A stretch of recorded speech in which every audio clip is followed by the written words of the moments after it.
Let's talk Liverpool and Mo Salah, shall we? 03717 223344 is the number to call if you want to have your say. How vital is Mo Salah to Liverpool's future? Well, how vital is he to Liverpool's future, do you think? Oh, he's vital. I'm not sure he's imperative, but he's vital. It's like anything else. You go back to that text that came in, which was absolutely spot on. The club, great clubs will always survive. Players will move on, and players will have legendary status within the club, but the club will always remain, and that's the case no matter whether you're Mo Salah or who you are. But if you're asking me right now, would the vast majority, if not all, the Liverpool fans like to see another couple of years of Mo Salah?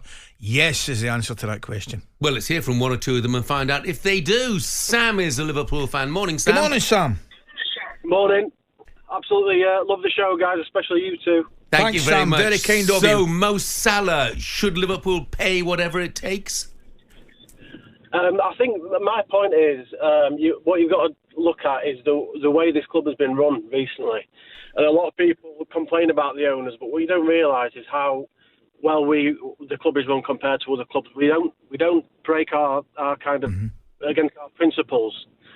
And I think as much as I love Mo Salah and everything he's given to the club, I think you cannot sort of just give up those principles just because of one player. And I think it's a negotiation. At the end of the day, sometimes you've just got to say, we can't come to an agreement. Thank you for everything you've done, and kind of enjoy the rest of your career.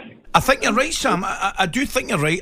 However, where I would maybe disagree slightly, I think the uncertainty or the lack of information coming out would ask questions from the Liverpool fans. Yes, your club's been brilliantly run, and you've got I don't know if you've got a wage cap, but it seems that way. You won't go above this, that and the next thing. I get that, and the club has run well. However, you can't argue the fact you've got three top players allowed their contracts to run down.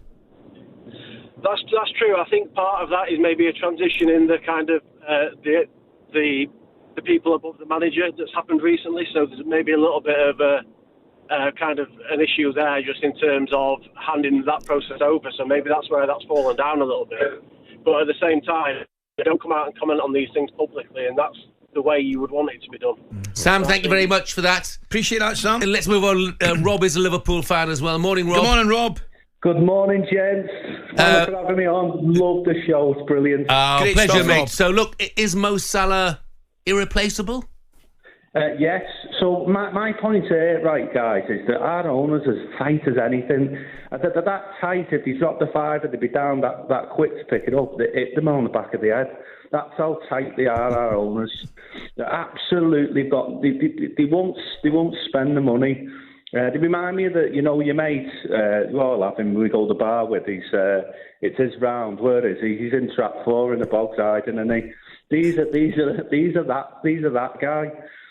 Go and spend the money. If you give Mo Salah £500,000 a week, that's 26 million a year. 3 years, that's 78 million. We spent 80 million on the barn pot. I love him, but he's an absolute barn pot. And Nunes, you spent 80 million on him, and he's great. He does everything, but pretty much score your goals. So who are they going to get for 80 million?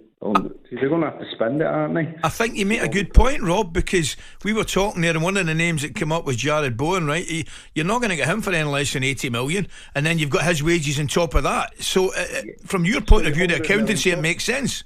Yeah, 100 million plus. So go and spend the 78 million on a 3-year contract.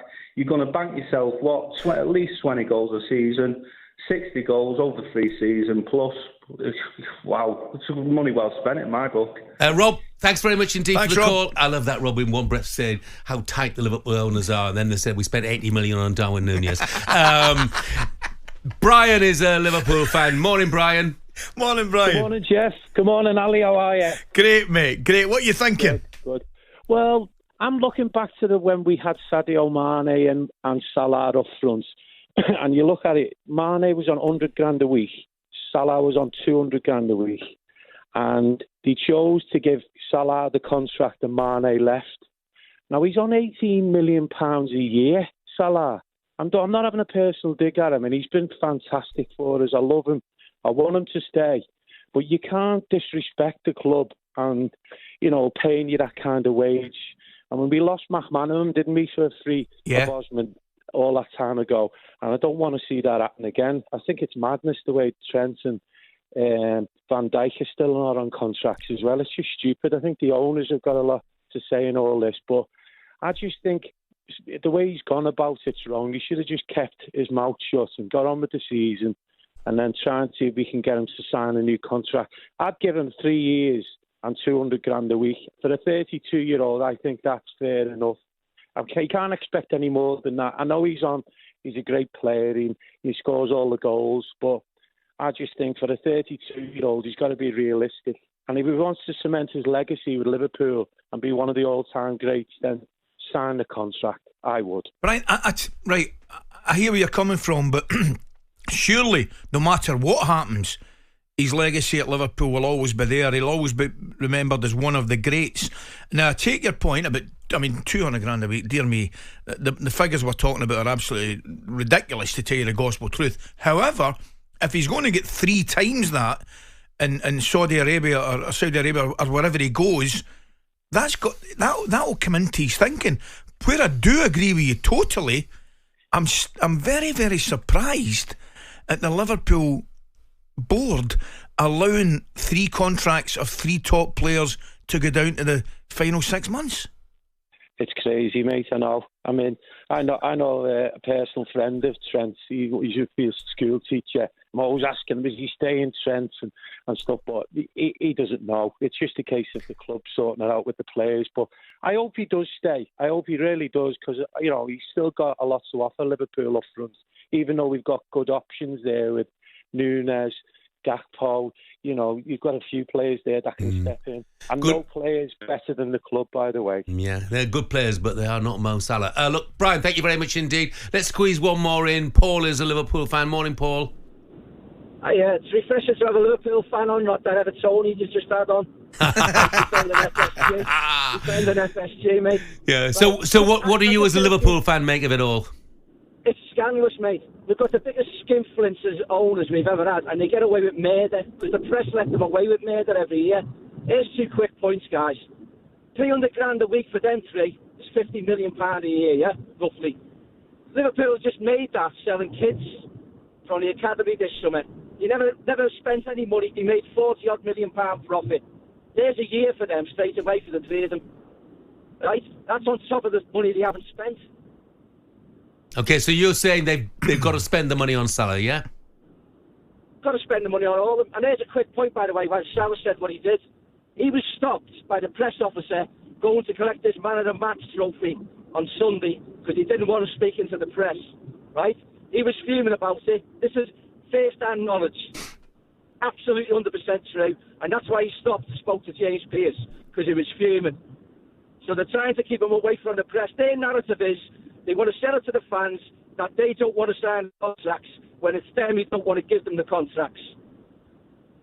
Paul, thank you very much indeed. Thanks, Paul. Good call. Make an interesting point. Here's an interesting one, right? I've been getting a bit of stick here from Mr. T in the Northwest.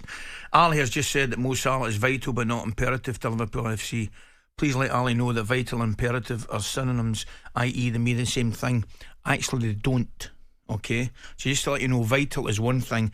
If it's imperative, it could be essential. Right? I think he's vital, but I don't think he's essential. Now let's move on. talkSPORT Breakfast, waking you up Monday to Friday morning from 6 a.m.